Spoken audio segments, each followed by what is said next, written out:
Kami, Wellwise dari Institut Informatika dan Bisnis Dharma Jaya, akan memaparkan riset investasi terhadap PT Samudra Indonesia Tbk. Samudra Indonesia merupakan perusahaan pelayaran dan logistik yang terintegrasi dengan konektivitas global yang didirikan pada tahun 1964. Samudra Indonesia menjadi pionir dalam industri perkapalan Indonesia yang menyediakan layanan pengiriman, pelabuhan, dan logistik terintegrasi dengan jaringannya yang luas. Memberikan solusi rantai pasokan dan ekosistem bisnis terpadu sebagai bagian dari Logistic Solution Universe. Dengan komposisi pemegang saham terbesar adalah PT Indonesia Tangguh sebesar 57,98%, hal ini merupakan hal yang baik karena perusahaan utama menjadi pemegang kendali penuh atas perusahaan untuk membuat keuntungan dan ekspansi perusahaan. Samudra Indonesia memiliki segmentasi usaha utama yaitu jasa pelayaran angkutan laut dengan sektornya adalah transportasi dan logistik yang memiliki 4 lini bisnis yaitu Samudra Shipping, Samudra Ports, Samudra Logistik, dan Samudra Service guna menghadirkan layanan jasa transportasi dan logistik terpadu dari hulu ke hilir. Selanjutnya, analisa ekonomi global. Dari data Fraktos Baltic Index menunjukkan bahwa tingkat harga pengiriman kargo per 40 foot container adalah $1.380. Harga tersebut didapatkan setelah mengalami penurunan yang cukup lama sejak tahun 2022. Harga yang sekarang tidak beda jauh dengan harga rata-rata per Januari 2017 hingga 2020, yaitu sekitar $1.497. Kemudian terdapat fluktuasi nilai tukar rupiah terhadap dolar yang memiliki dampak signifikan pada perusahaan, terutama dalam memprediksi keuntungan dan menentukan kebijakan keuangan. Pada analis ekonomi nasional, proyeksi ekonomi Indonesia menunjukkan kestabilan yang relatif di tengah perlambatan ekonomi global. Menurut laporan World Economic Outlook edisi April 2023, IMF merevisi proyeksi pertumbuhan ekonomi Indonesia untuk tahun 2023 dari 4,8% menjadi 5%. Perbaikan proyeksi ini menunjukkan bahwa Indonesia dapat mempertahankan stabilitas ekonomi relatifnya di tengah tantangan global. Dalam konteks global, sektor logistik telah menjadi tren yang signifikan dengan adanya pertumbuhan global provider. Hal ini tidaklah mengherankan mengingat potensi industri jasa logistik secara keseluruhan memiliki nilai pasar sebesar 800 juta hingga $1 miliar Amerika Serikat. Selanjutnya, dalam jangka panjang, infrastruktur teknologi, informasi, dan komunikasi diarahkan pada terintegrasinya logistik nasional ke dalam jaringan logistik global, sehingga terwujud konektivitas logistik global melalui National Business Single Gateway.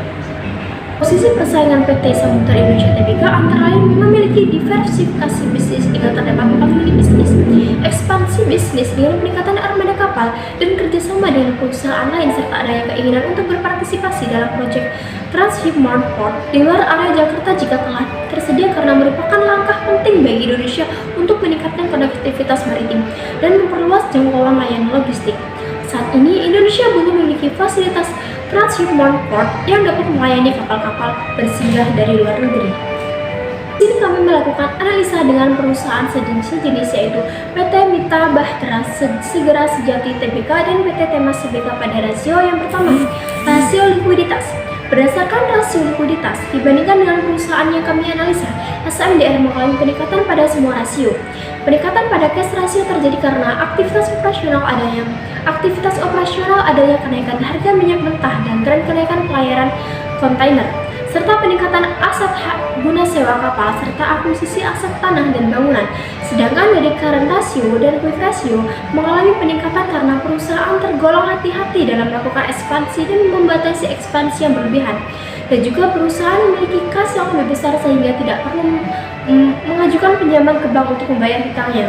Berdasarkan rasio solvabilitas dilihat dari DER dan DAR, SMDR mengalami penurunan terbesar yang disebabkan karena minimnya jumlah hutang perusahaan, sehingga perusahaan dapat membatasi ekspansi yang berlebihan. Berdasarkan rasio profitabilitas, kenaikan pada gross profit margin karena adanya peningkatan laba kotor dari pendapatan biaya jasa yang naik menjadi 108,46% dari tahun sebelumnya.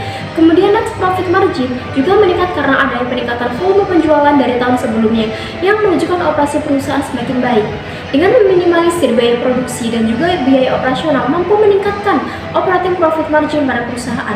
Dengan begitu perusahaan mampu mendapatkan laba bersih yang cukup untuk meningkatkan aset dan ekuitas perusahaan. Berdasarkan rasio aktivitas, perusahaan mengalami peningkatan tertinggi pada ratio available turnover dan inventory turnover. Peningkatan pada ratio available turnover menunjukkan bahwa perusahaan telah efisien mengumpulkan kredit yang diberikan kepada pelanggannya. Lalu pada inventory turnover, perusahaan mampu memanajemen persediaan dengan baik. pada aset turnover menunjukkan bahwa perusahaan mampu menghasilkan penjualan lebih tinggi dengan memanfaatkan asetnya. Selanjutnya ada analisis arus kas. Berdasarkan analisis arus kas SMDR periode 2021-2022, diketahui kas dari aktivitas operasi mengalami peningkatan signifikan dikarenakan adanya peningkatan kas dari pelanggan. Kemudian arus kas pada aktivitas investasi mengalami penurunan karena pembelian aset tetap berupa kapal untuk menunjang kegiatannya. Sedangkan arus kas pada aktivitas pendanaan juga mengalami penurunan karena perusahaan memiliki kas yang cukup besar sehingga tingkat pinjaman uang ke bank mengalami penurunan.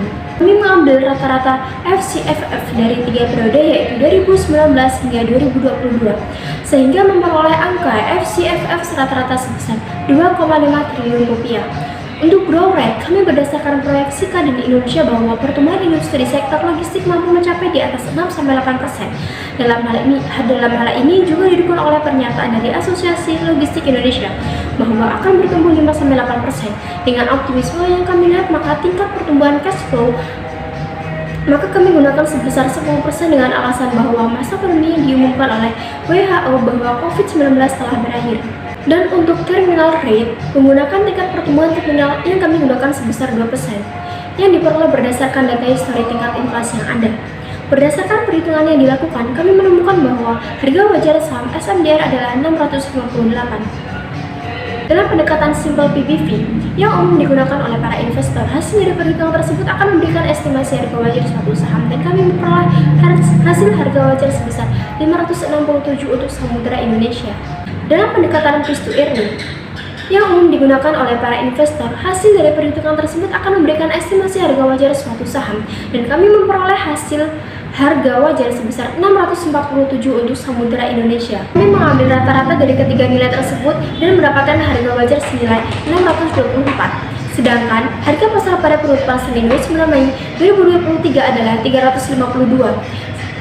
Dari perbandingan ini, kami merekomendasikan untuk beli dengan keadaan under value, yaitu keadaan harga pasar lebih murah dibandingkan harga wajar.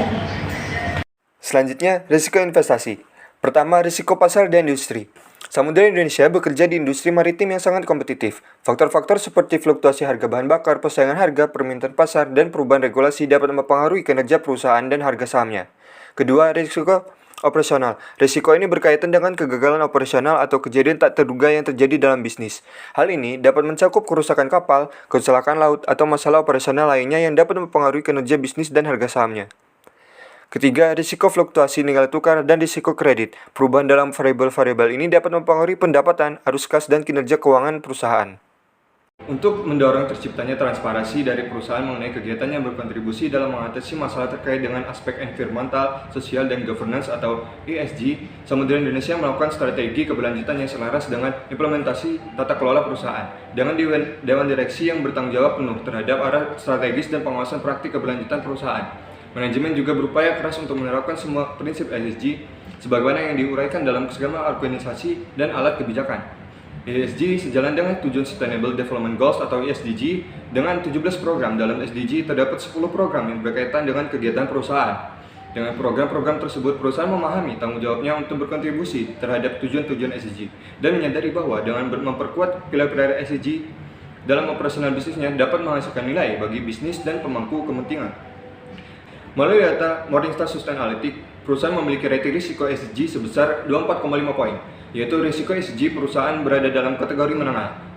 Rating risiko SDG mengukur sejauh mana sebuah perusahaan terpapar terhadap risiko SDG yang khusus untuk industri tersebut dan seberapa baik perusahaan mengelola risiko-risiko tersebut. Dapat disimpulkan bahwa perusahaan memiliki komitmen terhadap keberlanjutan dan berkontribusi terhadap tujuan SDG. Melalui program-program yang relevan, perusahaan juga memiliki perhatian terhadap aspek SDG dan berusaha mengelola risiko-risiko terkait dengan SDG. Dengan proyeksi pertumbuhan ekonomi Indonesia menunjukkan bahwa Indonesia memiliki stabilitas ekonomi yang relatif di tengah tantangan global. Samudera Indonesia memiliki posisi persaingan yang menguntungkan dengan diversifikasi bisnis, ekspansi armada kapal, dan rencana bisnis yang matang. Perusahaan juga memiliki strategi keberlanjutan yang sejalan dengan program SDG dan berkontribusi pada tujuan pembangunan keberlanjutan. Dengan mempertimbangkan rata-rata dari metode absolut dan relatif, harga intrinsik saham Samudera Indonesia diperkirakan sebesar Rp624 per saham. Dengan harga pasar yang lebih rendah dari harga wajar, kami merekomendasikan buy saham perusahaan PT Samudera Indonesia Tbk sebagai Logistic Integrated Solution. Kami, Welwas, terima kasih.